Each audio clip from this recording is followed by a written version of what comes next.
जिसने सब तो वड्डा जिहड़ा घोटाला हैगा आर्थिक घोटाला हिंदुस्तान दे विच वो मोदी साहब की छत्र छाया के हेठ जिहड़ा वो वापर रहा हैगा। हम दो हमारे दो की जिहड़ी सरकार हिंदुस्तान दे विच चल रही है, इसने हिंदुस्तान नूं आर्थिक तौर पर पूरी तरह मंदहाली वाल धक्कता, बर्बाद करके रख दिता है। 2014 दे विच जदों मोदी साहब की सरकार हिंदुस्तान दे विच सत्ता च आउंदी है तो 53 लाख करोड़ रुपये का करजा हिंदुस्तान के जुम्मे सी, जिहड़ा कि अज वध के 167 लाख करोड़ हो गया। यानी कि पिछले 9 सालों के विच 114 लाख करोड़ रुपये का करजा जिहड़ा वो मोदी साहब की सरकार ने जिहड़ा लिया। यह करजा जिहड़ा लिया इहदा ये नहीं देखण नूं मिलिया कि इसका कोई बेनीफिट जिहड़ा हैगा आम नागरिक नूं होया होवे, किसानां नूं होया होवे, बॉर्डर ते जानी कि सरहदां ते राखी करते नौजवानों नूं होया होवे, जां कोई देश दे विच बेरोजगारी नूं ठल पई होवे। बल्कि बेरोजगारी तो अज आज़ादी तो बाद सब तो जिहड़ा हैगा उतले पद्धर ते हैगे है। ये जिहड़े करजे भी लै जांदे है और जिहड़ियां पॉलिसियां बनाईयां जांदियां ने वो इस तरीके नाल बनाईयां गईयां ने कि जिहड़े इन्हां दे कॉरपोरेट मित्र ने जिहड़े कि समय समय ते पैसा लैके आम लोगों का भजदे रहे ने हिंदुस्तान दे विचों। इस तो इलावा भी 11.5 लाख करोड़ रुपया जिहड़ा हैगा इन्हां पिछले 9 सालों के विच कॉरपोरेट का इस मोदी की सरकार ने जिहड़ा ओह माफ किया है। इस तो वड्डी जानी कि घटना होर की हो सकती है, देश का प्रधानमंत्री होवे और देश के एक कॉरपोरेट हाउस के मालक नूं अपने जहाज च बिठा के आस्ट्रेलिया लैके जावे तो उत्थे खाण का ठेका दवावे। इस तो वड्डा होर सबूत की हैगा कि यह सरकार किन्हां नूं पाल रही है और किस तरीके नाल हिंदुस्तान नूं नुकसान पहुंचा रही है। यही कारण है कि अडानी, जिहदे बारे पूरी डिटेल बरसर साहब तुहानूं देणगे कि 2014 दे विच जदों मोदी की सरकार आई सी उस वक्त 609 रैंक सी उसका वर्ल्ड दे विच अमीरां दी सूची दे विच, अज जिहड़ा वो 3जे रैंक ते अमीरां दी सूची दे विच आ गया।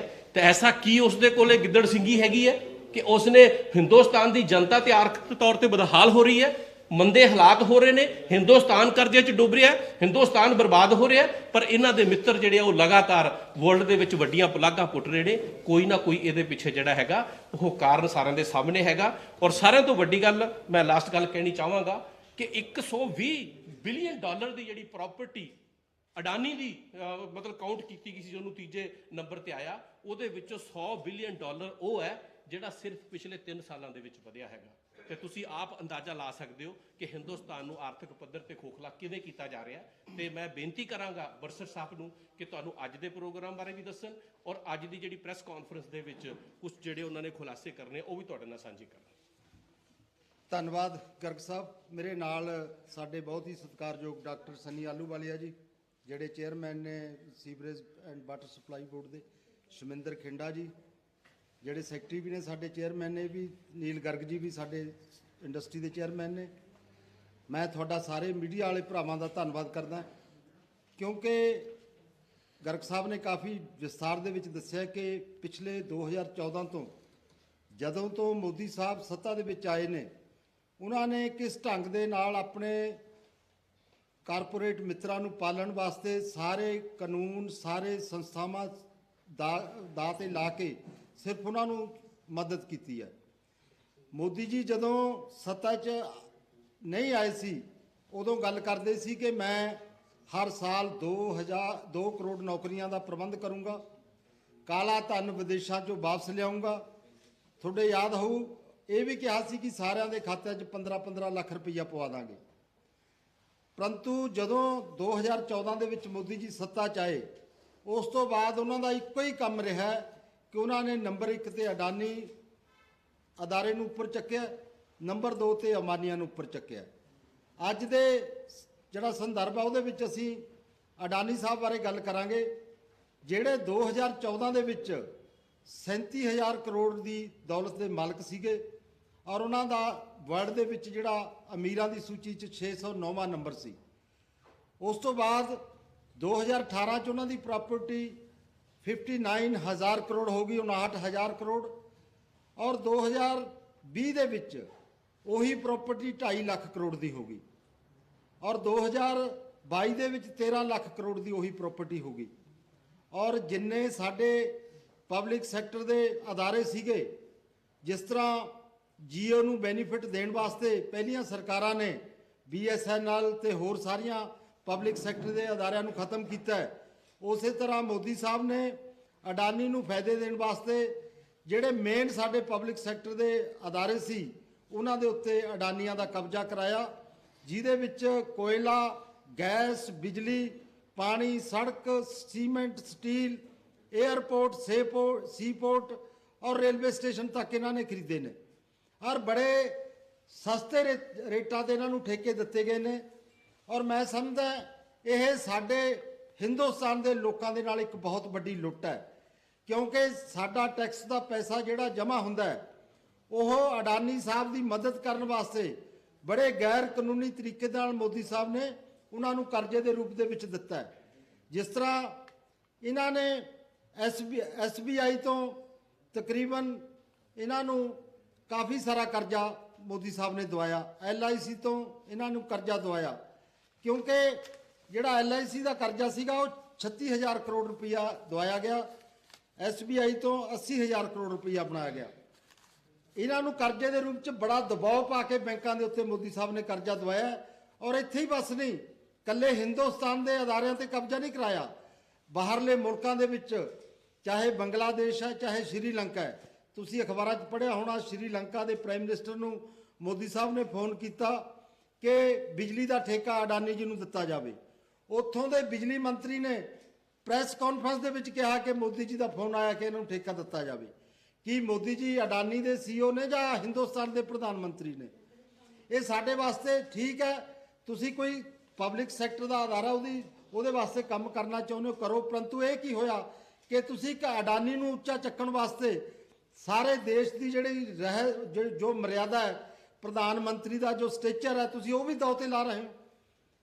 ਔਰ ਉਹ ਸਿਰਫ ਤੇ ਸਿਰਫ ਆਪਣੇ ਸਾਥੀਆਂ ਨੂੰ ਉੱਚਾ ਚੁੱਕਣ ਵਾਸਤੇ ਤੁਸੀਂ ਇਹ ਵੀ ਨਹੀਂ ਸੋਚਦੇ ਕਿ ਹਿੰਦੁਸਤਾਨ ਦੇ 140 ਕਰੋੜ ਜਿਹੜੇ ਲੋਕ ਨੇ ਉਹ ਕੀ ਸੋਚਦੇ ਹੋਣੇ ਤੁਹਾਡੇ ਬਾਰੇ, ਔਰ ਦੁਨੀਆ ਦੇ ਲੋਕ ਕੀ ਸੋਚਦੇ ਹੋਣੇ, ਔਰ ਕਿਸ ਤਰ੍ਹਾਂ ਦੀਆਂ ਵਾਹੀਹਾਤ ਗੱਲਾਂ ਕਰਕੇ ਹਿੰਦੁਸਤਾਨ ਜਿਹੜਾ ਦੁਨੀਆ ਦਾ ਐਡਾ ਵੱਡਾ ਲੋਕ ਰਾਜ ਮੁਲਕ ਹੈ ਉਸ ਦੀ ਜਿਹੜੀ ਸ਼ਾਨ ਹੈ ਉਹਨੂੰ ਮੋਦੀ ਸਾਹਿਬ ਨੇ ਥੱਲੇ ਲਿਆਂਦਾ ਹੈ। ਔਰ ਆਸਟ੍ਰੇਲੀਆ 'ਚ ਇਹਨਾਂ ਨੂੰ ਕੋਲ ਮਾਈਨ ਦਵਾਈ ਮੋਦੀ ਸਾਹਿਬ ਨੇ, ਉੱਥੇ ਖੁਦ ਜਾ ਕੇ ਆਪਣੇ ਜਹਾਜ਼ਾਂ 'ਚ ਲਿਜਾ ਕੇ ਆਪਣੇ ਨਾਲ ਬਿਠਾ ਕੇ ਇਹ ਕਰਦੇ ਰਹੇ ਨੇ ਸਾਰਾ ਕੁਝ। ਔਰ ਮੋਦੀ ਸਾਹਿਬ ਨੇ 2.5 ਲੱਖ ਕਰੋੜ ਦੀ ਜਦੋਂ ਇਹਨਾਂ ਨੂੰ ਘਾਟਾ ਪਿਆ, ਛੋਟੀ ਰਕਮ ਨਹੀਂ, ਪਿਛਲੇ ਸਾਲਾਂ 'ਚ 2.5 ਲੱਖ ਕਰੋੜ ਰੁਪਈਆ ਇਹਨਾਂ ਦਾ ਕਰਜ਼ਾ ਮਾਫ ਕਰਤਾ ਭਾਰਤ ਦੀ ਸਰਕਾਰ ਵੱਲੋਂ। ਕਿੱਡੀ ਵੱਡੀ ਗੱਲ ਹੈ। ਇੱਥੇ ਸਾਡੇ ਕਿਸਾਨ ਭਰਾਵਾਂ ਦਾ, ਪੰਜਾਬ ਦੇ ਪੂਰੇ ਕਿਸਾਨ ਭਰਾਵਾਂ ਦਾ 96,000 ਕਰੋੜ ਹੈ। ਸਾਰੇ ਕਿਸਾਨ ਸੁਸਾਈਡ ਕਰਦੇ ਨੇ, ਸਾਲ ਤੋਂ ਉੱਪਰ ਧਰਨੇ ਦੇ ਕੇ ਆ ਗਏ, ਅੱਜ ਵੀ ਪਰੇਸ਼ਾਨੀ ਦੀ ਹਾਲਤ 'ਚ ਨੇ, ਉਹਨਾਂ ਦਾ ਪੈਸਾ ਮਾਫ ਨਹੀਂ ਕਰਦੇ। ਸਿਰਫ ਇੱਕ ਅਡਾਨੀ ਦਾ 2.5 ਲੱਖ ਕਰੋੜ ਰੁਪਈਆ ਇਹਨਾਂ ਨੇ ਮਾਫ ਕੀਤਾ ਹੈ। ਔਰ ਇਹਨਾਂ ਨੇ ਇੱਕ ਸਿਸਟਮ ਬਣਾਇਆ ਹੈ ਜਿਹਦਾ ਖੁਲਾਸਾ ਹੁਣ ਤੁਹਾਡੇ ਸਾਹਮਣੇ ਹਿੰਡਨਬਰਗ ਰਿਪੋਰਟ ਦੇ ਵਿੱਚ ਆਇਆ ਕਿ ਕਿਸ ਤਰ੍ਹਾਂ ਜਾਲੀ ਕੰਪਨੀਆਂ ਬਣਾ ਕੇ ਉਹਨਾਂ ਦੇ ਨਾਂ ਦੇ ਉੱਤੇ ਤੁਸੀਂ ਫਰਾਡ ਕਰ ਰਹੇ ਹੋ, ਉਹਨਾਂ ਦੇ ਰਾਹੀਂ ਇਨਵੈਸਟਮੈਂਟ ਕਰਕੇ ਆਪਣੇ ਪੈਸੇ, ਆਪਣਾ ਜਿਹੜਾ ਅੰਕੜਿਆਂ ਦੀ ਖੇਡ ਕਰਕੇ ਤੁਸੀਂ ਆਪਣੀ ਰਕਮ ਨੂੰ ਵੱਡਾ ਦਿਖਾ ਕੇ ਹੋਰ ਬੈਂਕਾਂ ਤੋਂ ਕਰਜ਼ੇ ਲੈ ਰਹੇ ਹੋ। ਇਹਦੇ ਨਾਲ ਕੀ ਹੋਇਆ? ਇਹਦੇ ਨਾਲ ਅੱਜ LIC ਖਤਰੇ 'ਚ ਹੈ, ਸਟੇਟ ਬੈਂਕ ਆਫ ਇੰਡੀਆ ਖਤਰੇ 'ਚ ਹੈ ਔਰ ਸਾਰਾ ਹਿੰਦੁਸਤਾਨ। ਜਿਹੜੇ LIC ਦੇ ਵਿੱਚ ਪੈਸੇ ਲੱਗੇ ਨੇ, ਤੁਹਾਡੇ ਯਾਦ ਹੋਊਗਾ LIC ਦਾ ਨਾਰਾ ਸੀਗਾ ਕਿ ਜੀਵਨ ਦੇ ਨਾਲ ਵੀ ਮਰਨ ਦੇ ਬਾਅਦ ਵੀ ਤੁਹਾਡੇ ਨਾਲ ਹੈ LIC। ਅੱਜ ਉਹ ਲੋਕ ਜਿਨ੍ਹਾਂ ਨੇ LIC 'ਚ, ਆਮ ਵਰਕਰ ਨੇ, ਆਮ ਸਧਾਰਨ ਪਰਿਵਾਰ ਨੇ, ਜਿਹੜੇ ਆਪਣੇ ਬੱਚਿਆਂ ਦਾ, ਆਪਣੇ ਭਵਿੱਖ ਦਾ ਇਹ ਸੋਚ ਕੇ ਕਿ ਸੁਰੱਖਿਅਤ ਰਹੇ, ਉਹ ਪੈਸਾ LIC 'ਚ ਲਾਉਂਦੇ ਨੇ, ਪਰੰਤੂ ਅੱਜ ਉਹ ਹਨੇਰੇ ਦੇ ਵਿੱਚ ਨਜ਼ਰ ਆ ਰਿਹਾ ਹੈ, ਕਿਉਂਕਿ ਜਿਹੜਾ ਸਾਰਾ ਪੈਸਾ ਮੋਦੀ ਜੀ ਨੇ ਦਬਾਅ ਪਾ ਕੇ ਅਡਾਨੀਆਂ ਨੂੰ ਦਵਾਤਾ। ਔਰ ਅਡਾਨੀ ਜਿਸ ਤਰ੍ਹਾਂ ਬਾਕੀ ਹਜ਼ਾਰਾਂ ਕਰੋੜ ਰੁਪਈਆ ਲੈ ਕੇ ਸਾਡੇ ਮੁਲਕ ਦੇ ਵਿੱਚੋਂ ਲੋਕ ਗਏ ਨੇ, ਅਡਾਨੀ ਜੀ ਨੇ ਕਾਲਾ ਧਨ ਤਾਂ ਕੀ ਲਿਆਉਣਾ ਸੀ, ਜਿਹੜੇ ਇਹਨਾਂ ਦੇ ਸਾਥੀ ਦੌੜੇ ਨੇ ਉਹ ਵੀ ਵਾਪਸ ਨਹੀਂ ਲਿਆਂਦੇ, ਨੀਰਵ ਮੋਦੀ ਵਰਗੇ, ਮਾਲੀਆ ਵਰਗੇ। ਔਰ ਅੱਜ ਹਿੰਡਨਬਰਗ ਰਿਪੋਰਟ ਨੇ ਇਹ ਬਿਲਕੁਲ ਸਪਸ਼ਟ ਕਰਤਾ ਕਿ ਅਡਾਨੀ ਸਾਹਿਬ ਸਿਰਫ ਅੰਕੜਿਆਂ ਦੀ ਖੇਡ ਕੇ, ਜਾਲੀ ਕੰਪਨੀਆਂ ਬਣਾ ਕੇ, ਉਹਨਾਂ ਦੇ ਵਿੱਚ ਵੱਧ ਮੁਨਾਫੇ ਦਿਖਾ ਕੇ, ਆਪਣੇ ਸ਼ੇਅਰਾਂ ਦੀ ਕੀਮਤ ਵੱਧ ਦਿਖਾ ਕੇ ਹੋਰ ਕੰਪਨੀਆਂ ਤੋਂ ਹੋਰ ਪਾਸਿਓਂ ਲੋਨ ਲੈ ਕੇ ਆਪਣਾ ਕਾਰੋਬਾਰ ਵੱਡਾ ਕਰ ਰਹੇ ਨੇ। ਜਿਸ ਤਰ੍ਹਾਂ ਨੀਲ ਜੀ ਨੇ ਦੱਸਿਆ ਕਿ 2023 'ਚ ਇਹ ਦੁਨੀਆ ਦੇ ਤੀਜੇ ਨੰਬਰ ਦੇ ਉੱਤੇ ਅਮੀਰਾਂ ਦੀ ਸੂਚੀ 'ਚ ਆ ਗਏ। 13 ਲੱਖ ਕਰੋੜ ਰੁਪਏ ਦੀ ਜਿਹੜੀ ਪੂੰਜੀ ਹੋਣਾ, ਇਹ ਆਪਣੇ ਆਪ 'ਚ ਬਹੁਤ ਵੱਡੀ ਗੱਲ ਹੈ। ਮੈਂ ਸਮਝਦਾ ਕਿ ਆਪਾਂ ਲੋਕ ਸੋਚ ਵੀ ਨਹੀਂ ਸਕਦੇ ਕਿ 13 ਲੱਖ ਕਰੋੜ ਰੁਪਏ ਦਾ ਕੋਈ 2 ਸਾਲਾਂ 'ਚ ਬੰਦਾ ਪੈਸਾ ਕਮਾ ਸਕਦਾ ਹੈ। ਔਰ ਜਿਸ ਤਰ੍ਹਾਂ ਹਿੰਦੁਸਤਾਨ ਦੀ ਇਕਨੋਮੀ ਬਰਬਾਦ ਕਰਨ ਵਾਸਤੇ ਲੱਖਾਂ ਕਰੋੜ ਦਾ ਕਰਜ਼ਾਈ ਹਿੰਦੁਸਤਾਨ ਨੂੰ ਕਰਤਾ। ਜਿਹੜੇ ਸਾਡੇ ਮੇਨ ਰਿਸੋਰਸਸ ਨੇ ਜਿਨ੍ਹਾਂ ਦੇ ਨਾਲ ਸਾਡੀ ਇਕਨੋਮੀ ਡਿਵੈਲਪ ਹੋਣੀ ਹੈ, ਉਹਨਾਂ ਵੱਲ ਕੋਈ ਧਿਆਨ ਨਹੀਂ ਹੈਗਾ। ਅੱਜ ਮੋਦੀ ਜੀ ਸਾਰਾ ਕੁਝ ਠੇਕੇ ਤੇ ਦੇਈ ਜਾ ਰਹੇ ਨੇ, ਉਹ ਵੀ ਇੱਕੋ ਅਦਾਰਾ, ਅਡਾਨੀ ਅਦਾਰਾ ਜਾਂ ਅਬਾਨੀ ਅਦਾਰਾ। ਅਸੀਂ ਇਸ ਚੀਜ਼ ਦਾ ਬਹੁਤ ਸਖਤ ਵਿਰੋਧ ਕਰਦੇ ਹਾਂ ਜੋ ਮੋਦੀ ਸਾਹਿਬ ਨੇ ਵੱਡੇ ਪੱਧਰ ਦੇ ਉੱਤੇ ਘਪਲੇ ਕਰਵਾਏ ਨੇ ਅਡਾਨੀਆਂ ਨਾਲ ਮਿਲ ਕੇ। ਸਾਡੀ ਪਾਰਟੀ ਆਮ ਆਦਮੀ ਪਾਰਟੀ ਅਰਵਿੰਦ ਕੇਜਰੀਵਾਲ ਸਾਹਿਬ ਦੀ ਅਗਵਾਈ ਦੇ ਵਿੱਚ, ਸਾਡੇ ਪੰਜਾਬ ਦੇ ਪ੍ਰਧਾਨ, ਪੰਜਾਬ ਦੇ ਮੁੱਖ ਮੰਤਰੀ ਸਰਦਾਰ ਭਗਵੰਤ ਸਿੰਘ ਮਾਨ ਜੀ ਦੀ ਅਗਵਾਈ ਦੇ ਵਿੱਚ ਇਹ ਸਾਰੀਆਂ ਚੀਜ਼ਾਂ ਦਾ ਅਸੀਂ ਵਿਰੋਧ ਕਰਦੇ ਹੋਏ ਅੱਜ ਪੂਰੇ ਹਿੰਦੁਸਤਾਨ ਦੇ ਵਿੱਚ ਸਟੇਟ ਪੱਧਰ ਤੇ ਅਸੀਂ ਰੋਸ ਦਿਖਾਵੇ ਕਰ ਰਹੇ ਹਾਂ। 11 ਤੋਂ 2 ਵਜੇ ਤੱਕ ਸਾਡਾ ਰੋਸ ਦਿਖਾਵਾ ਸ਼ੁਰੂ ਹੋ ਚੁੱਕਿਆ ਹੈ। ਬੀਜੇਪੀ ਦੇ ਦਫ਼ਤਰ ਦੇ ਸਾਹਮਣੇ ਅਸੀਂ ਰੋਸ ਵਿਖਾਵਾ ਕਰਨਾ ਹੈ ਔਰ ਇਹ ਸਾਰੇ ਹਿੰਦੁਸਤਾਨ ਦੇ ਵਿੱਚ ਅਸੀਂ ਕਰ ਰਹੇ ਹਾਂ ਤਾਂ ਕਿ ਹਿੰਦੁਸਤਾਨ ਦੇ ਜਨਤਾ ਨੂੰ ਦੱਸਿਆ ਜਾ ਸਕੇ ਕਿ ਅਡਾਨੀ ਔਰ ਮੋਦੀ ਇੱਕੋ ਹੀ ਚੀਜ਼ ਨੇ, ਕਿਸ ਤਰ੍ਹਾਂ ਇਹ ਰਲ ਕੇ ਹਿੰਦੁਸਤਾਨ ਨੂੰ ਬਰਬਾਦ ਕਰ ਰਹੇ ਨੇ, ਹਿੰਦੁਸਤਾਨ ਦੀ ਜਨਤਾ ਦਾ ਹੱਕ ਲੁੱਟ ਰਹੇ ਨੇ। ਜਿਹੜੀਆਂ ਵੀ ਹਿੰਦੁਸਤਾਨ ਦੀਆਂ ਏਜੰਸੀਆਂ ਨੇ ਜਿਨ੍ਹਾਂ ਦੇ ਵਿੱਚ ਸੇਬੀ ਹੈ, CBI ਹੈ, ED ਹੈ, ਇਹਨਾਂ ਦਾ ਫਰਜ਼ ਬਣਦਾ ਹੈ ਕਿ ਉਹ ਸਹੀ ਮੌਕੇ ਤੇ, ਰਿਜ਼ਰਵ ਬੈਂਕ ਹੈ, ਉਹ ਸਹੀ ਮੌਕੇ ਦੇ ਉੱਤੇ ਸਹੀ ਗਾਈਡਲਾਈਨ ਦੇ ਕੇ ਇਸ ਘਪਲੇ ਨੂੰ ਰੋਕ ਦੇ। ਪਰੰਤੂ ਉਹ ਸਾਰੇ ਇਹਨਾਂ ਦੇ ਹੱਥ ਠੋਕੇ ਬਣੇ ਬੈਠੇ ਨੇ। ਅੱਜ ਜੇ ਪਾਰਲੀਮੈਂਟ ਦੇ ਵਿੱਚ ਇਸ ਚੀਜ਼ ਦਾ ਗੱਲ ਉੱਠੀ ਹੈ ਤਾਂ ਕੋਈ ਵੀ ਅਦਾਰਾ, ਕੋਈ ਵੀ ਮੀਡੀਆ ਚੈਨਲ, ਕੋਈ ਵੀ ਪ੍ਰਿੰਟ ਮੀਡੀਆ ਜਾਂ ਹੋਰ ਮੀਡੀਆ ਉਸ ਗੱਲ ਨੂੰ, ਜਿਹੜੀ ਐਡਾ ਵੱਡਾ ਘੁਟਾਲਾ ਹੈ, ਉਹਨੂੰ ਉਸ ਢੰਗ ਨਾਲ ਨਹੀਂ ਉਠਾ ਰਿਹਾ ਜਿਸ ਤਰ੍ਹਾਂ ਉਠਾਉਣਾ ਚਾਹੀਦਾ ਹੈ। ਔਰ ਸਾਡੇ ਹਿੰਦੁਸਤਾਨ ਦੇ ਲੋਕ ਹਰ ਗੱਲ ਨੂੰ ਦੇਖ ਰਹੇ ਨੇ। ਮੈਂ ਸਮਝਦਾ ਇਹ ਜਿਹੜਾ ਕਾਰਵਾਈ ਮੋਦੀ ਸਾਹਿਬ ਦੀ ਹਿੰਡਨਬਰਗ ਦੀ ਰਿਪੋਰਟ ਦੇ ਨਾਲ ਲੋਕਾਂ ਦੇ ਸਾਹਮਣੇ ਆਈ ਹੈ, ਇਹ ਆਪਣੇ ਆਪ ਦੇ ਵਿੱਚ ਬਹੁਤ ਵੱਡੀ ਮੋਦੀ ਸਾਹਿਬ ਦੇ ਜਿਹੜੀ ਸ਼ਾਸਨ ਦੇ ਵਿੱਚ ਇੱਕ ਆਖਰੀ ਕਿੱਲ ਸਾਬਤ ਹੋਊਗਾ। ਕਿਉਂਕਿ ਜੋ ਬੀਜੇਪੀ ਦਾ ਏਜੰਡਾ ਹੈ, ਜਿਸ ਤਰ੍ਹਾਂ ਉਹ ਖਰੀਦੋ ਫਰੋਖਤ ਕਰਕੇ MLA ਖਰੀਦ ਕੇ ਸਰਕਾਰਾਂ ਬਣਾ ਲੈਂਦੇ ਨੇ ਜਾਂ ਬਾਕੀ ਜਿਹੜੀਆਂ ਜਾਂਚਾਂ ਹੁੰਦੀਆਂ ਨੇ ਉਹਨੂੰ ਦਬਾ ਲੈਂਦੇ ਨੇ, ਇੱਥੋਂ ਤੱਕ ਕਿ ਜਿਹੜੀਆਂ ਸਾਡੀਆਂ ਸੰਸਥਾਵਾਂ ਨੇ, ਜਿਹੜੀਆਂ ਸੰਸਥਾਵਾਂ ਸਾਡੇ ਲੋਕ ਰਾਜ ਦੀ ਸ਼ਾਨ ਨੇ, ਚਾਹੇ ਉਹ ਜੁਡੀਸ਼ਰੀ ਹੈ, ਚਾਹੇ ਕੋਈ ਹੋਰ RTI ਐਕਟ ਵਗੈਰਾ ਹੈ, ਜਾਂ ਕੋਈ ਮੀਡੀਆ ਖਾਸ ਤੌਰ ਤੇ, ਉਹ ਸਾਰਿਆਂ ਨੂੰ ਦਬਾ ਕੇ ਮੋਦੀ ਸਾਹਿਬ ਨੇ ਆਪਣੇ ਸਾਥੀਆਂ ਨੂੰ ਉੱਚਾ ਚੱਕਣ ਦੀ ਕੋਸ਼ਿਸ਼ ਕੀਤੀ ਹੈ। ਮੈਂ ਸਮਝਦਾ ਹਿੰਦੁਸਤਾਨ ਵਾਸਤੇ ਕਾਲਾ ਦੌਰ ਸ਼ੁਰੂ ਹੋ ਚੁੱਕਿਆ ਹੈ, ਕਿਉਂਕਿ ਜਿੰਨਾ ਕਰਜ਼ਾ ਅੱਜ ਹਿੰਦੁਸਤਾਨ ਦੇ ਸਿਰ ਮੋਦੀ ਸਾਹਿਬ ਨੇ ਚੜਾਤਾ ਔਰ ਸਾਡੇ ਆਲੇ ਦਾਲੇ ਜਿਹੜੇ ਕਾਰੋਬਾਰ ਕਰਨ ਦੇ ਢੰਗ ਤਰੀਕੇ ਨੇ, ਉਹ ਕੋਈ ਭਾਰਤ ਸਰਕਾਰ ਪ੍ਰਤੀ ਜਾਂ ਭਾਰਤ ਦੇ ਲੋਕਾਂ ਪ੍ਰਤੀ ਹਿੱਤੂ ਨਹੀਂ ਹੈਗੇ, ਉਹ ਇੱਕ ਅਦਾਰੇ ਪ੍ਰਤੀ ਹਿੱਤੂ ਨੇ ਜਿਹਦੇ ਵਿੱਚ ਅਡਾਨੀ ਤੇ ਅਬਾਨੀਆਂ ਦਾ ਨਾਂ ਬੋਲਦਾ। ਅੱਜ ਅਸੀਂ ਅਡਾਨੀ ਦੇ ਇਸ ਸਾਮਰਾਜ ਦਾ ਵਿਰੋਧ ਕਰਦੇ ਹਾਂ, ਮੋਦੀ ਸਾਹਿਬ ਦੀਆਂ ਇਹਨਾਂ ਨੀਤੀਆਂ ਦਾ ਵਿਰੋਧ ਕਰਦੇ ਹਾਂ ਔਰ ਜੁਆਇੰਟ ਪਾਰਲੀਮੈਂਟ ਕਮੇਟੀ ਦੀ ਜਿਹੜੀ ਅਸੀਂ ਮੰਗ ਕਰਦੇ ਹਾਂ ਕਿ ਪਾਰਲੀਮੈਂਟ ਦੀ ਕਮੇਟੀ ਬਣੇ ਔਰ ਸੁਪਰੀਮ ਕੋਰਟ ਦੀ ਨਿਗਰਾਨੀ ਥੱਲੇ ਲਗਾਤਾਰ ਉਹਦੀ ਜਿਹੜੀ ਪੜਤਾਲ ਹੋਵੇ ਤਾਂ ਕਿ ਸਾਡੇ ਹਿੰਦੁਸਤਾਨ ਦੇ ਲੋਕਾਂ ਨੂੰ ਇਨਸਾਫ ਮਿਲ ਸਕੇ।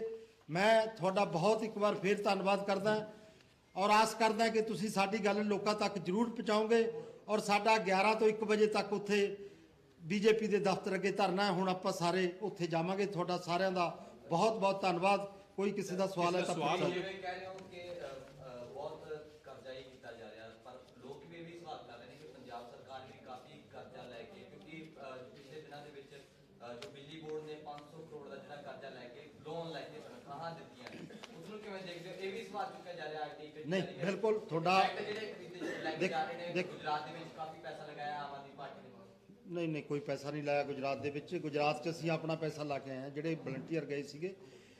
ਜਿਹੜੀ ਤੁਸੀਂ ਪੰਜਾਬ ਸਰਕਾਰ ਦੀ ਗੱਲ ਕਰਦੇ ਹੋ, ਤੁਸੀਂ ਸਾਰੇ ਭਲੀ ਭਾਂਤ ਜਾਣੂ ਹੋ ਕਿ ਪੰਜਾਬ ਦੇ ਉੱਤੇ ਪਿਛਲੇ 30 ਸਾਲਾਂ 'ਚ 3 ਲੱਖ ਕਰੋੜ ਤੋਂ ਵੱਧ ਦਾ ਕਰਜ਼ਾ ਚੜ੍ਹਿਆ। ਜਿਹੜੇ ਪੰਜਾਬ ਦੇ ਸਾਰੇ ਅਦਾਰੇ ਸੀਗੇ ਉਹਦੇ ਵਿੱਚ ਚਾਹੇ ਬਿਜਲੀ ਬੋਰਡ ਵੀ ਹੈ ਜਾਂ ਹੋਰ ਅਦਾਰੇ ਨੇ, ਉਹ ਸਾਰਿਆਂ ਦਾ ਹਾਲ ਜੋ ਮੰਦਾ ਕੀਤਾ ਪਿਆ ਪਿਛਲੀਆਂ ਸਰਕਾਰਾਂ ਨੇ ਕੀਤਾ ਹੈ। ਮਾਨ ਸਾਹਿਬ ਦੀ ਸਰਕਾਰ, ਆਮ ਆਦਮੀ ਦੀ ਸਰਕਾਰ ਬਣਨ ਤੋਂ ਬਾਅਦ ਜੋ ਲੋਕਾਂ ਨੂੰ ਸਹੂਲਤਾਂ ਦੇ ਕੇ ਸਿਸਟਮ ਨੂੰ ਸੁਧਾਰਨ ਦੀ ਕੋਸ਼ਿਸ਼ ਕੀਤੀ ਜਾ ਸਕਦੀ ਹੈ, ਮੈਂ ਸਮਝਦਾ ਪਿਛਲੇ 11 ਮਹੀਨਿਆਂ ਦੇ ਵਿੱਚ ਆਪਣੇ ਆਪ ਦੇ ਵਿੱਚ ਇੱਕ ਮਿਸਾਲ ਹੈ। ਕਹਿਣ ਨੂੰ ਤਾਂ ਵਿਰੋਧੀਆਂ ਕੋਲੇ ਕੋਈ ਸਵਾਲ ਨਹੀਂ ਹੈਗਾ। ਅਸੀਂ ਅੰਕੜਿਆਂ ਦੇ ਆਧਾਰ ਤੇ ਵੀ, ਅਸੀਂ ਗਰਾਊਂਡ ਰਿਐਲਿਟੀ ਤੇ ਜਾ ਕੇ ਵੀ ਹਰ ਗੱਲ ਦਾ ਜਵਾਬ ਦੇਣ ਨੂੰ ਤਿਆਰ ਹੈ। ਆਮ ਆਦਮੀ ਦੀ ਸਰਕਾਰ ਮਾਨ ਸਾਹਿਬ ਦੀ ਅਗਵਾਈ ਦੇ ਵਿੱਚ ਬਹੁਤ ਵਧੀਆ ਕੰਮ ਕਰ ਰਹੀ ਹੈ। ਜਿਹੜੇ ਸੁਧਾਰ ਹੋ ਰਹੇ ਨੇ, ਜਿਸ ਢੰਗ ਦੇ ਨਾਲ ਸਿਹਤ ਸੇਵਾਵਾਂ ਦੇ ਆਧਾਰ ਖੇਤਰ ਦੇ ਵਿੱਚ ਜਾਂ ਲੋਕਾਂ ਨੂੰ 300 ਯੂਨਿਟ ਬਿਜਲੀ ਹਰ ਮਹੀਨੇ ਫ੍ਰੀ ਦੇਣ ਦੇ ਖੇਤਰ 'ਚ ਅੱਜ ਕਿੰਨੇ ਲੋਕਾਂ ਨੂੰ ਸਹੂਲਤ ਮਿਲੀ ਹੈ ਇਸ ਚੀਜ਼ ਦੀ। ਔਰ ਵਿੱਦਿਆ ਖੇਤਰ ਦੇ ਵਿੱਚ ਕਿਵੇਂ ਸੁਧਾਰ ਹੋ ਰਹੇ ਨੇ, ਕਿਵੇਂ ਮੁਹੱਲਾ ਕਲੀਨਿਕ ਬਣ ਕੇ ਪਹਿਲਾਂ 100 ਬਣੇ ਸੀ 500 ਹੋਰ ਬਣ ਗਏ, ਆਉਣ ਵਾਲੇ ਸਮੇਂ 'ਚ ਹੋਰ ਬਣਨਗੇ। ਜਿਹੜਾ ਤੁਸੀਂ ਬਿਜਲੀ ਬੋਰਡ ਦੀ ਗੱਲ ਕਰਦੇ ਹੋ, ਬਿਜਲੀ ਬੋਰਡ ਦਾ ਜਿਹੜਾ ਸਿਸਟਮ ਖਤਮ ਕਰਨ ਵਾਲਾ, ਬਿਜਲੀ ਬੋਰਡ ਦੇ ਜਿਹੜੀ ਇੰਜੀਨੀਅਰ ਨੇ, ਖਾਸ ਤੌਰ ਤੇ ਮੈਂ ਉਹਨਾਂ ਨੂੰ ਬਲੇਮ ਕਰਦਾ, ਜਿਹੜੇ ਇੰਜੀਨੀਅਰ ਨੇ ਉਹਨਾਂ ਨੇ ਕੋਈ ਪ੍ਰੋਪਰ ਕਦੇ ਪਲੈਨਿੰਗ ਹੀ ਨਹੀਂ ਬਣਾਈ ਬਿਜਲੀ ਬੋਰਡ ਨੂੰ ਡਿਵੈਲਪ ਕਰਨ ਵਾਸਤੇ। ਸਿਰਫ ਵਾਈਟ ਕਾਲਰ ਬਣ ਕੇ ਦਫ਼ਤਰਾਂ 'ਚ ਬੈਠੇ ਨੇ। ਫੀਲਡ ਦੇ ਵਿੱਚ ਜਾ ਕੇ ਕਿਸ ਤਰ੍ਹਾਂ ਤਾਰਾਂ ਲਮਕਦੀਆਂ ਨੇ, ਕਿਸ ਤਰ੍ਹਾਂ ਫੀਲਡ ਦੇ ਵਿੱਚ ਡਿਵੈਲਪਮੈਂਟ ਦੀ ਲੋੜ ਹੈ, ਕਿੰਨੇ ਇੰਜੀਨੀਅਰ ਧਿਆਨ ਦਿੰਦੇ ਨੇ, ਕਿਸੇ ਨੇ ਧਿਆਨ ਨਹੀਂ ਦਿੱਤਾ। ਸਿਰਫ ਆਪਣੀ ਰਾਜਨੀਤੀ ਕਰਨ ਵਾਸਤੇ ਇੱਕ ਬਿਆਨ ਦੇ ਕੇ ਸਮਝਦੇ ਨੇ ਕਿ ਅਸੀਂ ਬਹੁਤ ਕੰਮ ਕਰਤਾ। ਇਹ ਕੰਮ ਨਹੀਂ। ਪੰਜਾਬ ਦੇ ਲੋਕ ਕੰਮ ਭਾਲਦੇ ਨੇ ਕਿ ਸਾਨੂੰ ਸਹੀ ਬਿਜਲੀ ਮਿਲੇ, ਬਿਨਾਂ ਰੋਕ ਟੋਕ ਤੋਂ ਅਨਇੰਟਰਪਟਡ ਬਿਜਲੀ ਮਿਲੇ। ਉਹਦੇ ਵਾਸਤੇ ਸਾਡਾ ਸਿਸਟਮ ਅਪਗ੍ਰੇਡ ਕਰਨ ਦੀ ਲੋੜ ਹੈ ਔਰ ਆਮ ਆਦਮੀ ਪਾਰਟੀ ਇਹਦੇ ਵਾਸਤੇ ਲੱਗੀ ਹੋਈ ਹੈ। ਅਸੀਂ ਸਿਸਟਮ ਵੀ ਅਪਗ੍ਰੇਡ ਕਰਾਂਗੇ ਔਰ ਜਿਹੜੇ ਕਰਜ਼ੇ ਨੇ, ਬਿਲਕੁਲ ਠੀਕ ਹੈ, ਕੰਮ ਚਲਾਉਣਾ, ਜਿਹੜਾ ਸਿਸਟਮ ਹੀ ਇੰਨਾ ਵਿਗੜਿਆ ਪਿਆ, ਕੰਮ ਤਾਂ ਚਲਾਉਣਾ ਹੀ ਹੈ ਨਾ। ਜੇ ਆਪਾਂ ਕਹਿ ਦਈਏ ਵੀ ਸਿਸਟਮ ਨੂੰ ਡਿਮੋਲਿਸ਼ ਕਰ ਦਈਏ, ਨਹੀਂ ਅਸੀਂ ਹੁਣ ਦੇਵਾਂਗੇ, ਅਸੀਂ ਅਪਗ੍ਰੇਡ